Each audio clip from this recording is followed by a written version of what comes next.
Actually मी महिन्यातनं 3 ते 4 वेळा दवाखान्यात जायची. 2.5 वर्ष झाले मी दवाखान्यात अगदी सर्दीसाठी सुद्धा नाहीये.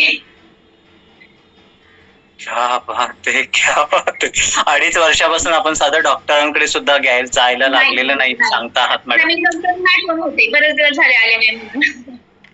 अरे वा, छान छान. मॅडम आपलं आयडियल वजन असायला किती हवंय किंवा आता काय सांगाल सध्याचं स्टेटस? तर ऍक्च्युली माझं वजन 59 किलो हवंय. पण एक 2-3 महिने गॅप पडला होता थोडासा माझ्या रुटीन मध्ये ऑपरेशन झाल्यामुळे. आता मी महिन्यापासून परत चालू केलंय, त्यामुळे वजन थोडंसं वाढलं होतं. अच्छा, म्हणजे काय नेमकं शिकलात आपण या कॉलवरती आल्यानंतर? खानपान आणि कॅलरी मॅनेजमेंट, आपल्याला किती खायचं आहे, कसं खायचं आहे हे शिकवलं जातं. सर ऍक्च्युली कोचेसने सांगितलं म्हणून 3 महिन्यात तुमचं वजन तुम्ही कमी होणार, पण त्यानंतर पण आपलं जे रुटीन आहे